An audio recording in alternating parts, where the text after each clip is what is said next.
I'm going to show you how to EQ your muddy mix, and we're starting right now.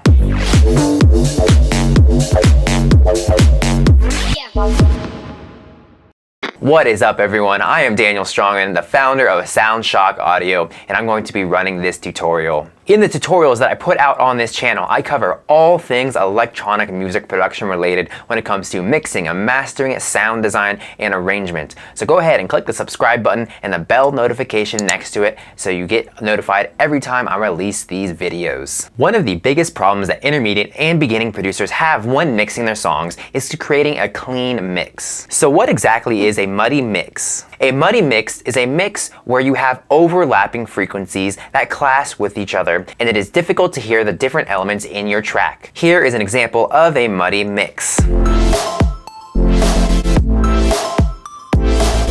So what causes a muddy mix? Well, there are a few ways that a mix can get muddy. Of course, the sound that you are working with could have frequencies that are poking out in the mix and are just too overpowering, and those could cause a muddy mix. But the most common source of mud in your mix is when two different elements have overlapping frequencies and have similar frequency content. So for example, if you're mixing together two different low-end basses, if you're mixing together two different mid-range synths, if you're mixing together two different leads, these are going to have similar frequency content and most likely cause a muddy mix. So now that we know what a muddy mix is and what causes it, let's now go over how we can avoid this muddy mix. EQing is the most important tool for cleaning up your mix. But there's one step that you can take before you even touch an EQ that will clean up a lot of mud. And that is to have proper sound selection and proper voicing of these sounds. To avoid mud with sound selection, we can choose sounds in our track that fill out very specific parts of the frequency spectrum.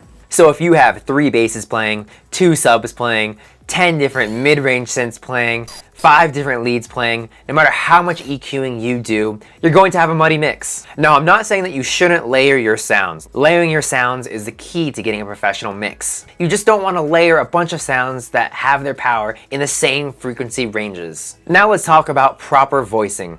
For this tutorial, we're going to refer to the proper voicing by having your instruments be in the appropriate octave ranges. So if your lead is playing around C1 to C3 on the piano roll, which is the range that your basses are going to be playing, then your lead and the bass are going to have overlapping frequencies, and you're going to have to EQ out sounds and they're going to lose their power. So you want to make sure that your higher end instruments are playing higher octaves on your piano roll, your mid-range elements are playing mid-range octaves on your piano roll, and your lower frequency elements playing lower octaves on the piano roll. So this may seem obvious, but changing instruments' notes up or down just 1 octave can make a huge difference in your track. So I would recommend experimenting by moving your instruments up and down an octave to find out what fits best and what removes the most amount of mud and creates separation in your track. So how do we know what to EQ? There are 2 steps for determining this. The first step is to decide which element in your song you want to be more present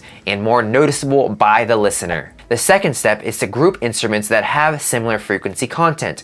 So you could group your lead and your vocals, you could group all your mid-range synths, you could group all your basses together. Anything that has a similar frequency content, group those and solo those together. So you're just listening to those sounds. Once you have grouped similar frequency content instruments and soloed them, then you're going to go ahead and solo on and off the instruments that you don't want to be as present in the mix. So if you have your vocal and your lead playing, you're gonna go ahead and unsolo the lead sound and then solo it back in. Bring me back to now. Bring me back to now. Bring me back to now. Bring me back to now. Does it lose its energy? Does it lose its power? Does it have overlapping frequencies that just overall cloudy up the mix? And if so, then EQing is going to need to be done. So now that we know what sounds need to be EQ'd, let's go over what frequencies need to be EQ'd in these sounds and how to do it. So going back to our vocal and our lead example, we will want the vocal to be the most present in the mix, and we want the lead to take a little bit of a backseat. So to find out what frequencies need to be EQ'd, I would put an EQ on my vocal sound. Then I would boost the EQ and search around in the different frequencies of the vocal and find out what frequencies give the vocal most of its power and its energy. Once I have found that frequency range with my EQ, I then am going to go on over to my lead, put an EQ on my lead, and then notch out those frequencies. That way I let the power of the vocal come through uninterrupted by the clashing frequencies of the lead. So now that I have EQ'd out the clashing frequencies in the lead, I'm now going to go into the vocal and boost up those frequencies about 0.5 to 1.5 decibels. What this is going to do is now create further separation in your track, so it'll be easier to discern between the two instruments in the mix. So I'm going to EQ out frequencies in the sound that I don't want to be as prominent, and then boost the powerful frequencies in the sound that I want to be more present. So imagine that your lead was right here, and your vocal was right here, and you EQ out the frequencies in your lead, and it creates separation, and then when you boost the frequencies in your lead, it creates even more separation. So to make you fully understand on how we're going to EQ our sounds to remove the mud in our tracks, we're going to go into the DAW and I'm going to show you a practical example from a song that I've been working on. So let's have a listen to the track that we're going to be EQing.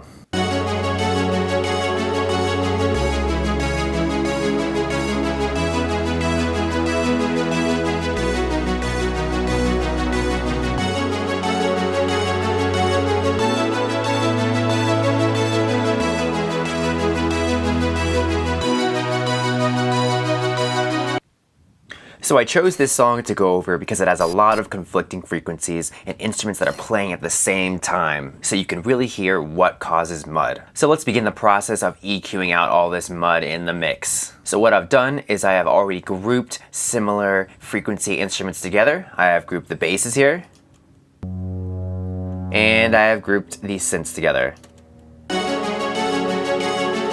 Now it's important to note before I go even farther that I have done the proper sound selection and the proper voicing of these sounds, as I have the bass notes playing in the lower octaves and the higher notes playing in the higher octaves. So it already creates separation in the mix, as you can hear from going from the bass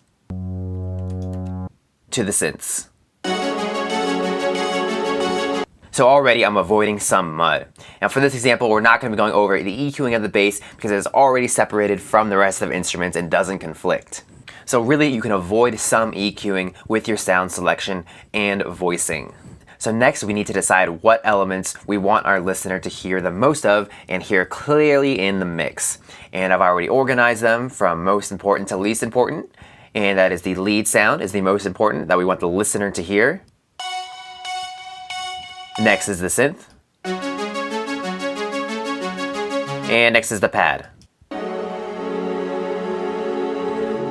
So now let's listen to all these sounds together and find out which ones are conflicting with each other. Since we want our lead to be the most important in the mix, we're going to go ahead and solo on and off the synth and the pad.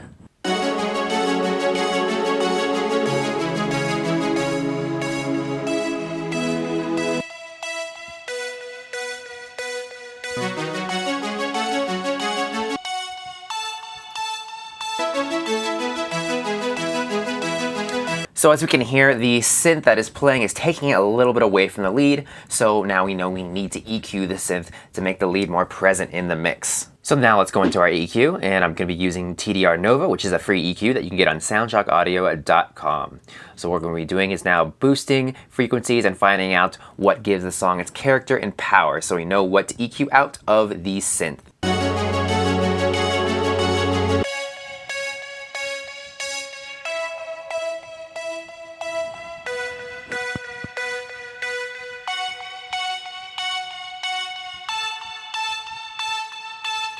So around right here, around the 2174 hertz range is where the sound gets a lot of its timbre and a lot of its power. So we're going to go ahead and remove these frequencies from the synth. But remember, we're also going to want to boost these frequencies around 0.5 and 1.5 decibels to create even further separation. So we're going to go ahead and bring this down, bring down the gain.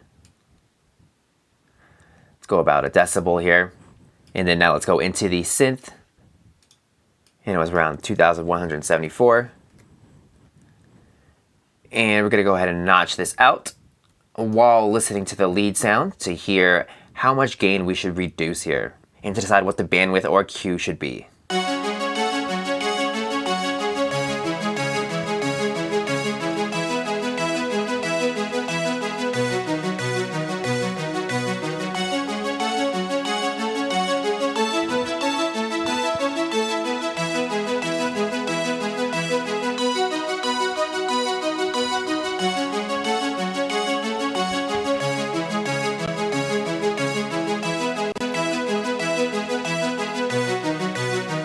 So around negative 2.4 decibels of gain reduction and 0.65 Q is where I feel that you can hear the lead more present in the mix, and there's a separation from the two elements and they're not conflicting. So now let's go over one more little bit of EQing here. And if you notice, the pad is pretty mid-range heavy, and this synth here is pretty full ranged in itself. So let's listen to those two together. And we want our synth to be heard by the listener more than the pad, so we're gonna go ahead and solo off the pad to see if there's any energy loss or power loss in the synth.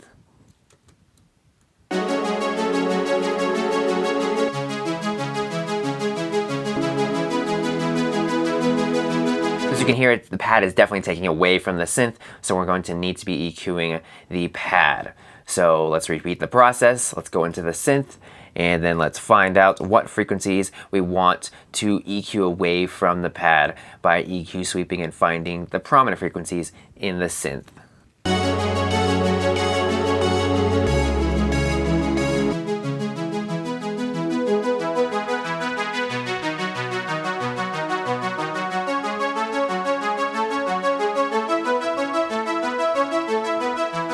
It's around 989 hertz, where a lot of prominent frequencies are in this sound.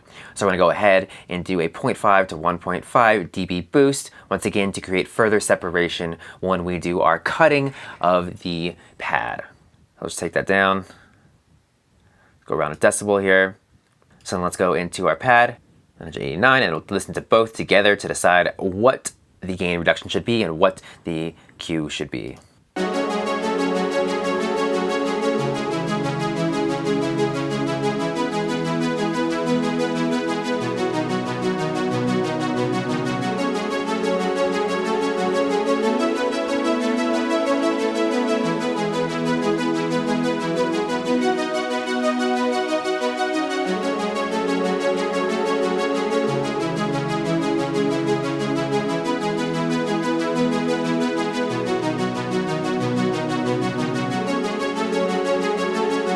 Alright, so at around negative 4 decibels and a 0.73 Q is where I feel you can hear enough of the synth and as well as the pad. So now let's have a listen to these instruments with the EQing on and without the EQing on to see if it cleared up our mix a little bit. With the EQ on,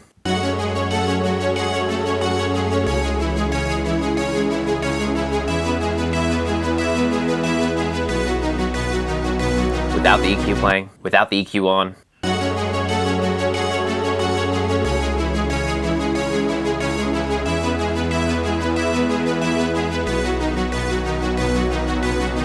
so as you can hear, the EQing really cleaned up the mix. There's a lot more separation, there's a lot more space, and the mix just sounds fatter in general. So really with some simple EQing, you can create a completely different mix. So that is it for this tutorial, everyone. I want to thank you all for watching. If you guys have your own tips and tricks for EQing out the mud in your mixes, I would love to hear them in the comments below. And before I let you guys go, I have a big announcement with SOUNDSHOCK. I have finally released the very first artist sample pack on the site. This is going to be the first of many high quality artist sample packs. And for the very first release, I have put out Toybox's signature sound. This pack is chock full of high quality synth loops, high quality bass loops, high quality drum loops, and tons of other sounds in the future bass and down-tempo chill genre. So I put the link to the sample pack in the description, and this link will take you over to the product page where you can hear the awesome demo that Toybox released, as well as other samples that you can preview, and also a trial sample pack that you can download. And of course, if you guys want to learn all things electronic music production when it comes to mixing and mastering, sound design, and arrangement, go ahead and click the subscribe button right here and a bell notification next to it so you don't miss anything. Till next time, everyone.